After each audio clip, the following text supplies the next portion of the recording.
everybody's too afraid to come in, so.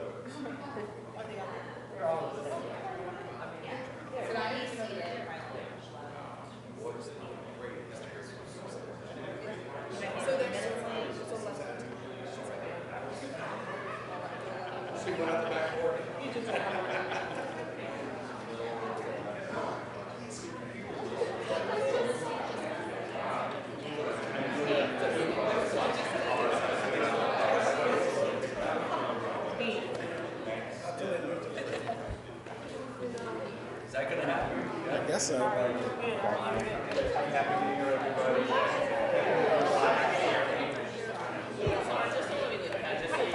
Just so you guys know.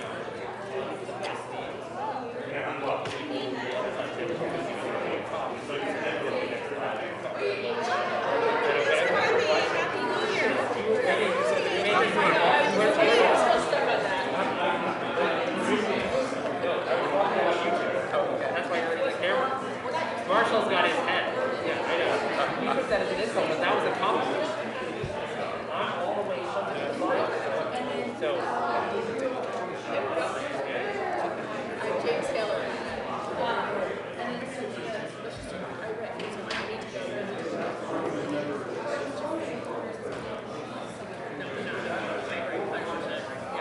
I think we're gonna have, we may just actually have Steve switch with us. Well, Whatever, you tell me where to go. I know, why don't I can the whole point is that we talk. Okay. Hi, Steve. Hi, Ann. Hi. Good. Happy New Year.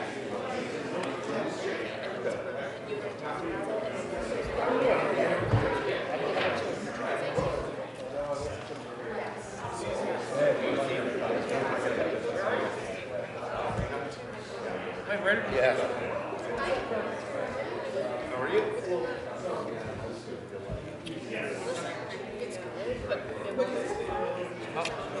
Amy. But he doesn't know? That's just where I actually.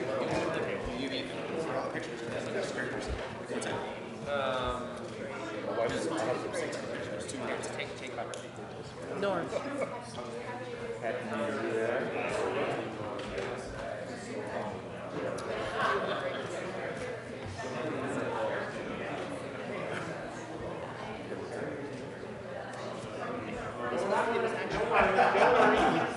We're just going to move Marshall off the table so you can sit there.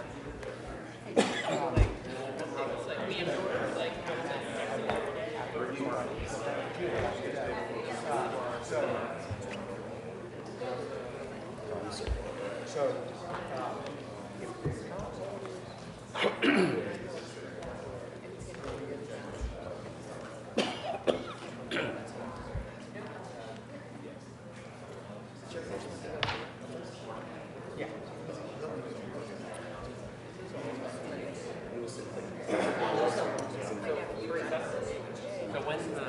when we actually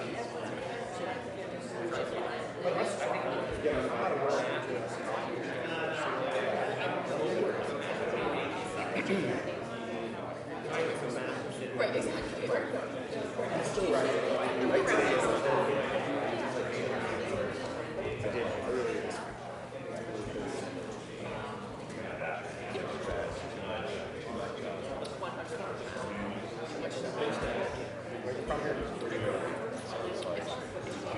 trying to find. Oh, hi. Okay. It's okay. So, they don't have to. Can't put it on the chair. Okay. David, how's it going? When they switch, Clapper needs to move here. Steve can move to Clapper. And then we need to put two more chairs. Marshall will go here, Ron will go over this time. Yeah, exactly. And everything else can stay. Okay? Yeah. Okay.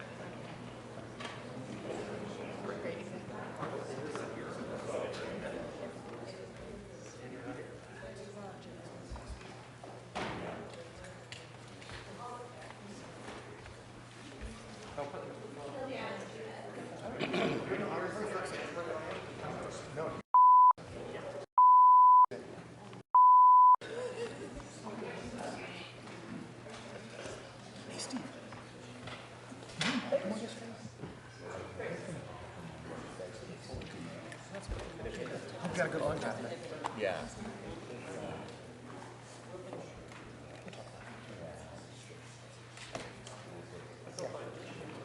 Well, we appreciate you involved.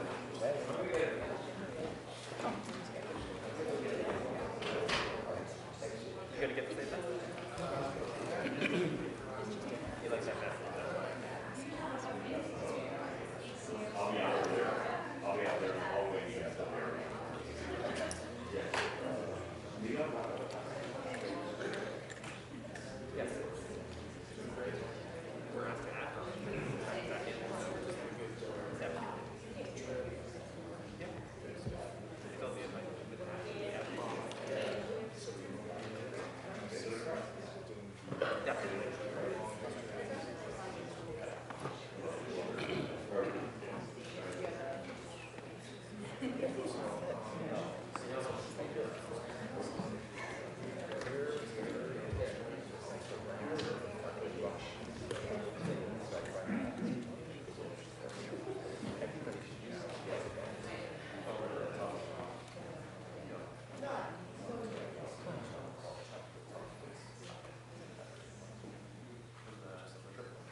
This one you should go.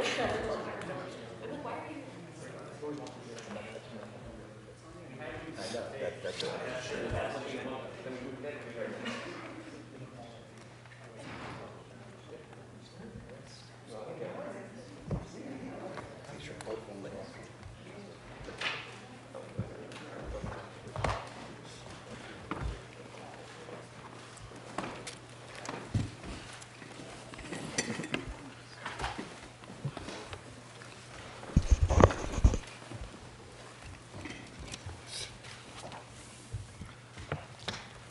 Okay.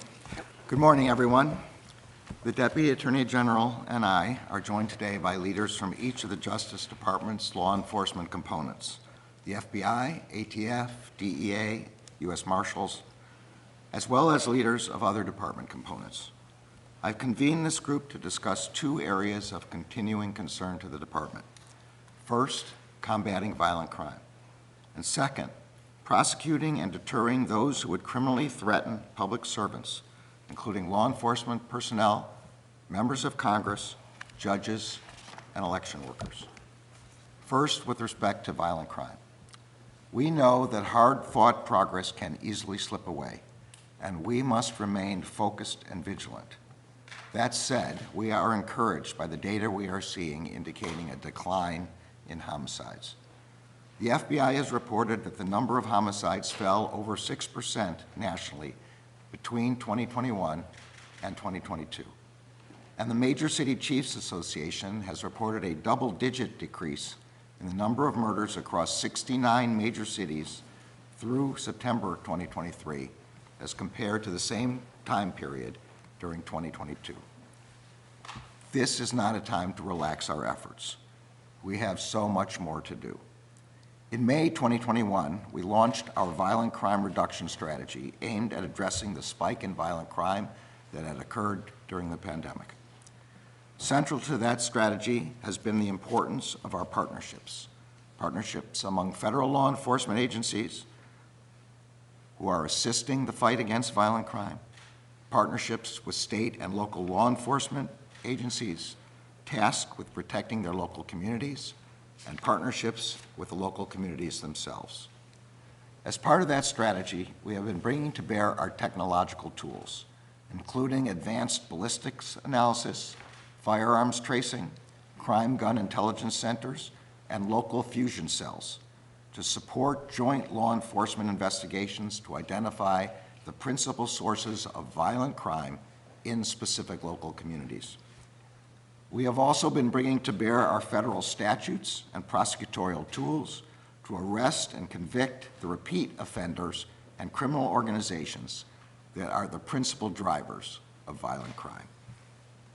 In addition, we are making good use of the Bipartisan Safer Communities Act of 2022, known as BISCA, which expanded our authority to prosecute firearms traffickers and straw purchasers who buy guns for those barred by the law from possessing them. We have already charged over 300 defendants under that authority.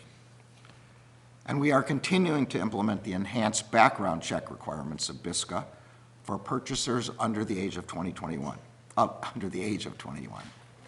Today, we are announcing that in the 19 months since the Act's passage, those checks have already kept 527 firearms out of the hands of young people who are prohibited from having them. We have also been utilizing our grant-making authorities to support the local anti-violence initiatives being led by both our law enforcement and our community partners. In this regard, we have focused on strengthening Project Safe Neighborhoods, which puts community partnerships, community trust, and violence prevention at the center of our anti-violent crime efforts. We are also funding community violence intervention initiatives that we know save lives. In light of the encouraging results we have seen in many parts of the country in 2022 and 2023, we are meeting today to build on those efforts. We will evaluate which local initiatives are working, how we can reinforce them, and how we can replicate those successful initiatives in places that have not yet seen the same improvements. One such place is Washington, D.C., and we will be sharing more about our additional efforts here very soon. As I said at the outset, we have so much more work to do. Violent crime is not just a threat to people's physical safety. It is a threat to their ability to freely go about their daily lives. Violent crime isolates people and communities. It deepens the fractures in our public life. And when it is not addressed, it can undermine people's trust in the government and in each other. This department and our state and local partners will not rest until every community in our country is safe from the scourge of violent crime. At the same time that we're seeing an encouraging downward trend in violent crime, we are also witnessing a deeply disturbing spike in threats against those who serve the public. In just the final months of 2023, the department investigated and charged individuals with making violent threats against FBI agents, federal judges, including a Supreme Court justice, presidential candidates, members of Congress, members of the military, and election workers. Just this week, several bomb threats were made against courthouses across the country. U.S. Marshal Service, FBI, and our state and local partners are aggressively investigating those bomb threats, which constitute serious offenses. And just yesterday, we arrested and charged an individual with threatening to kill a member of Congress and his children. This is just a small snapshot of a larger trend that has included threats of violence against those who administer our elections, ensure our safe travel, teach our children, report the news, represent their constituents, and keep our communities safe. These threats of violence are unacceptable. They threaten the fabric of our democracy. Over the past several years, the Justice Department has dedicated itself to combating these threats. We are meeting here today to determine how we can double down on those efforts in the new year. Before beginning our meeting, I want to take a moment to recognize that tomorrow marks the 3rd anniversary of the January 6th attack on the Capitol. For our country, January 6th was an unprecedented attack on the cornerstone of our system of government, the peaceful transfer of power from one administration to the next.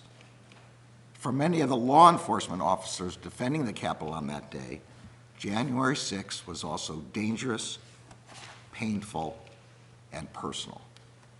On that day, officers were punched, tackled, and tased as they defended the Capitol and those inside. One officer was crushed in a door, and another was dragged down a flight of stairs. Officers were attacked with chemical agents that burned their eyes and skin. They were assaulted with pipes, poles, and other dangerous and deadly weapons. Over the course of, I'll wait just one moment until the fire trucks pass. Over the course of several hours, law enforcement officers defending the Capitol sustained a barrage of repeated violent attacks. 140 officers were assaulted. We honor the officers who selflessly defended members of Congress and others inside the Capitol that day. Our efforts are with the loved ones who are grieving for the 5 officers who have lost their lives in the line of duty as a result of what happened to them on January 6th. We must never forget the terrible violence inflicted on law enforcement officers on January 6th. Since the January 6th attack, the Justice Department has engaged in what has become one of the largest and most complex and resource-intensive investigations in our history. We have initiated prosecutions and secured convictions across a wide range of criminal conduct on January 6th, as well as in the days and weeks leading up to the attack. We have secured convictions of those who brutally assaulted officers at the Capitol. We have secured convictions against those who obstructed the certification of the presidential election. We have secured convictions of leaders of both the Proud Boys and the Oath Keepers for seditious conspiracy. So far, we have charged over 1,250 individuals and obtained over 890 convictions in connection with the January 6th attack. Our work continues. As I said before, the Justice Department will hold all January 6 perpetrators at any level accountable under the law, whether they were present that day or were otherwise criminally responsible for the assault on our democracy. In the ongoing January 6 investigations and prosecutions led by U.S. Attorney for the District of Columbia Matt Graves and Special Counsel Jack Smith, the Justice Department is abiding by the long-standing norms that ensure our independence and the integrity of our investigations. We are following the facts and the law wherever they lead. We are enforcing the law without fear or favor. We are honoring our obligation to protect the civil rights and civil liberties of everyone in our country. We are upholding the rule of law, and we are protecting the American people. With that, I'd like to turn over the meeting to Deputy Attorney General Lisa Monaco. Share any words you may have. Thank you very much. Good morning, everyone, and thank you, Mr. Attorney General. The Justice Department has no higher priority than keeping our communities safe. The law enforcement agencies represented here are essential to that mission, and I am proud to serve with them. Since the start of this administration, this department has been laser-focused on targeting the most significant drivers of violent crime, with gun violence at the very top of that list. Our strategy is data-driven, and it focuses on doing what we do best, acting as a force multiplier with our state and local law enforcement partners who, after all, are on the front lines of the fight against violent crime, and deploying technology and other tools, cutting-edge tools, to go after the individuals most responsible for crime in our communities. We're seeing returns on our efforts. After a peak during the pandemic, violent crime is on a downward trajectory, as the Attorney General discussed, including double-digit drops in homicide rates across many major cities in this country. But communities across this country are still coming together in grief because of the devastation of gun violence, including just yesterday in a school shooting in Iowa that claimed the life of a 6th grader. We must continue to do all we can to reduce gun violence and protect the people we serve.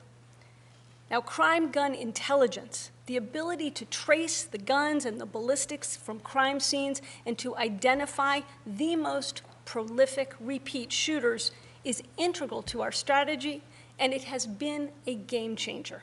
That's because crime gun intelligence allows us to take those repeat shooters off the streets, to drive case closure rates up, and to drive violent crime rates down. Working with our state and local partners, the ATF is now tracing more illegally deployed firearms than ever before. With a database of over 6 million pieces of ballistics evidence, ATF has generated more than 800,000 investigative leads. These investigative leads help solve violent crimes and make our communities safer. We're committed to making ballistics and gun tracing and other crime gun intelligence tools available to every law enforcement agency in the country, from the smallest towns to the biggest cities.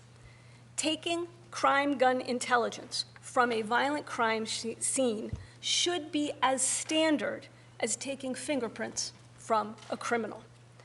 Now, crime gun intelligence has also enabled us to maximize the benefits of the most significant gun safety legislation passed in the last 30 years, the bipartisan Safer Communities Act. Among these common sense steps, this law enables the FBI to conduct enhanced background checks for prospective firearms purchasers under the age of 21, as the Attorney General mentioned. And over the last year and a half, these enhanced checks have kept 527 guns out of the hands of young people prohibited by law from possessing them. It helps the department also crack down on black market gun dealers who peddle deadly weapons, and to increase prosecutions for unlicensed firearms dealing by 60% since 2021. Our intelligence-based violent crime strategy is also delivering in terms of arrests. Over the last year and a half, the U.S. Marshals Service has deployed crime data to target its fugitive apprehension efforts in areas with the highest violent crime rates. And then, working with our state and local partners, they've arrested more than 6,700 of the nation's most violent fugitives, again, making our communities safer. So it's by working in tandem with our state and local partners that we can move the needle and continue this downward trajectory that we're seeing in the violent crime rates across the country. Just yesterday, our U.S. Attorney in Maryland announced that homicides in Baltimore dropped by more than 20% this past year, thanks to strategic law enforcement initiatives and to community partnerships. The city of Detroit made a similar announcement the day before, reporting that it closed 2023 with the fewest homicides on record since 1966. That's in over 45 years. The fewest homicides on record over the last 45 years, and double-digit reductions in shootings and carjackings, again, thanks to their federal, state, and local partnerships. And on the West Coast, in October, the city of Sacramento announced an 18% reduction in violent crime, including a 40% reduction in homicides. Federal law enforcement partnered closely with local authorities in Sacramento on strategies to address violent crime and gun crime in particular. So as we start this new year, the declining murder and violent crime rates are undoubtedly good news. But while the trends are broad, they are not uniform. So we cannot and we will not relent. To the contrary, we need to double down on what works. That means more joint federal, state, and local efforts to target violent criminals, more investments in putting more cops on the beat, making more cutting-edge crime gun intelligence available to as many of our partners as possible, disrupting every aspect of the violence-fueled fentanyl supply and delivery chain, stopping the spread of ghost guns and devices like Glock switches that convert firearms into weapons of war, and of course, investing in our partnerships with state, local, and tribal law enforcement agencies across the country.